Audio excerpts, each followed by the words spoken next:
রাসূলুল্লাহ, ইয়া হাবিবাল্লাহ, নবী গো, আপনাকে আমরা আমাদের জীবনের চাইতে বেশি ভালোবাসি, সব কিছুর চাইতে বেশি মহব্বত করি। ইয়া রাসূলুল্লাহ, আপনার চোখে পানি দেখলে আমরা চোখের পানি আটকে রাখতে পারি না। ইয়া রাসূলুল্লাহ, ইয়া হাবিবাল্লাহ, ও নবী, আপনি আমাদেরকে কান্না না করার জন্য বলেছেন, কিন্তু আপনি কান্না করছেন কেন? আপনি বলেছেন কান্না না করার জন্য, কিন্তু আপনি কান্না করছেন কেন? আল্লাহর নবী রাহমাতুল লিল আলামিন ডাক দিয়ে বলেন, হে সাহাবীরা, আমি যখন আমার মায়ের কবরের পাশে দাঁড়ালাম, ছোটবেলার কথা আমার মনে হয়ে গেল।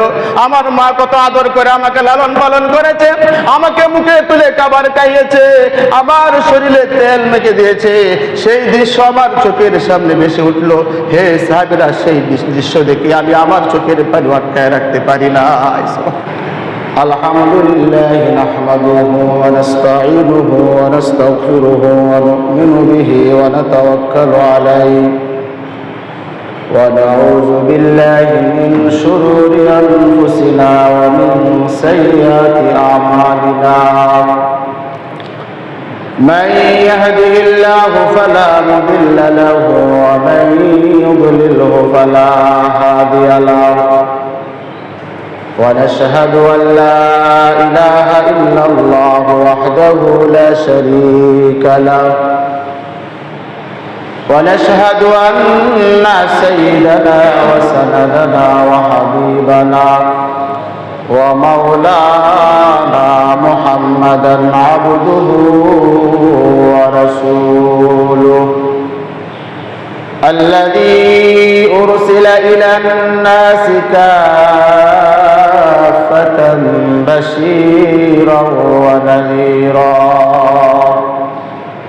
وداعيا إلى الله بإذنه وسراجا منيرا. أما بعد، أعوذ بالله من الشيطان الرجيم.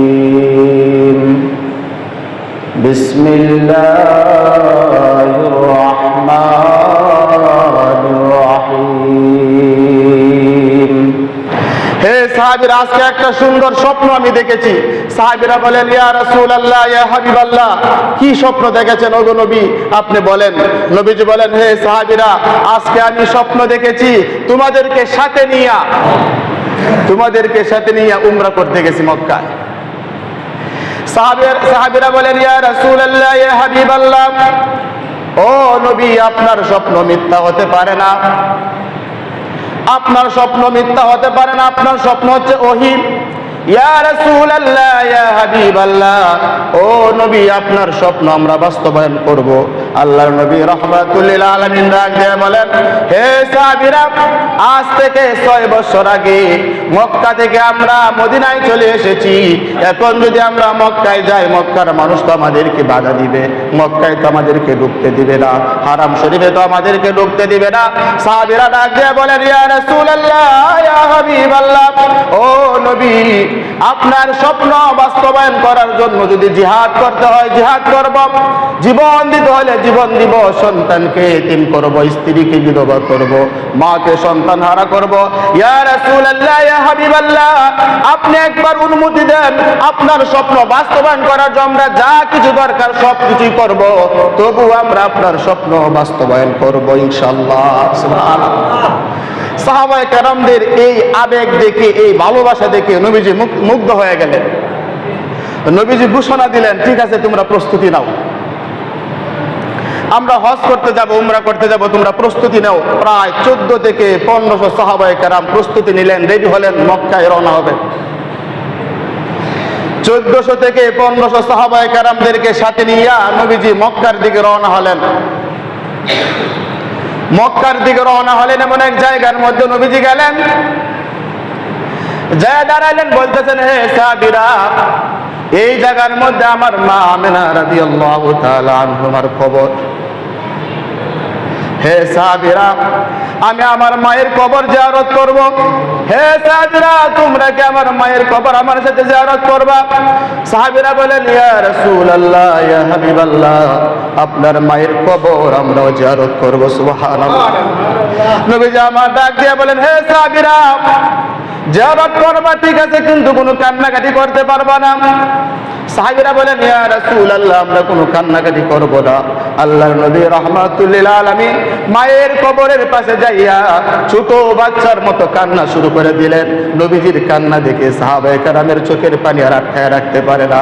সাহাবায়ে কেরামরা কান্না শুরু করে দিলেন, মোনাজাত শেষ করলেন, জিয়ারত শেষ করলেন। সাহাবীদেরকে লক্ষ্য করে নবীজি বললেন হে সাহাবীরা তোমাদেরকে বলেছিলাম না কান্না করার জন্য, কিন্তু তোমরা কান্নাকাটি করলা কেন? সাহাবীরা বলেন ইয়া রাসূলুল্লাহ ইয়া রাসূলুল্লাহ ইয়া হাবিবাল্লাহ নবী গো আপনাকে আমরা আমাদের জীবনের চাইতে বেশি ভালোবাসি, সব কিছুর চাইতে বেশি মহব্বত করি। ইয়া রাসূলুল্লাহ আপনার চোখে পানি দেখলে আমরা চোখের পানি আটকে রাখতে পারি না। ইয়া রাসূলুল্লাহ ইয়া হাবিবাল্লাহ ও নবী আপনি আমাদেরকে কান্না না করার জন্য বলেছেন, কিন্তু আপনি কান্না করছেন কেন? আপনি বলেছেন কান্না না করার জন্য, কিন্তু আপনি কান্না করছেন কেন?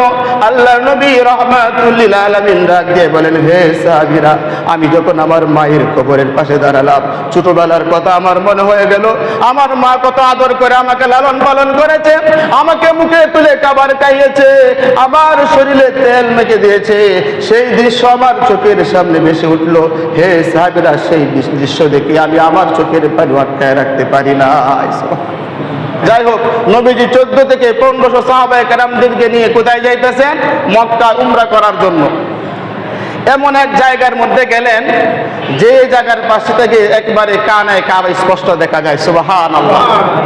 রাতের বেলায় সিদ্ধান্ত হলো রাতের বেলায় হেরেম শরীফে ঢুকবেন, কারণ দিনের বেলা যদি বাধা দেয় রাতের বেলায় ঢুকবেন। কিন্তু এই কবর মক্কার কাফেরদের কাছে পৌঁছায় দিয়েছে মুনাফিকরা যে নবীজি সাহাবায়ে কেরামদেরকে নিয়ে মক্কা আসতেছে। তারা রাতের ভিতরে পাহারা বসায় দিল। তখন তো আর আবু জেহেল ছিল না, এই আবু জেহেল তো একবারে বদরের যুদ্ধই শেষ। তখন এই নেতৃত্ব দিত আবু সুফিয়ান। সেই আবু সুফিয়ানে জায়গায় জায়গায় পাহারা বসাইছে আমাদের নবী অর্থাৎ মুসলমানরা যাতে মক্কায় প্রবেশ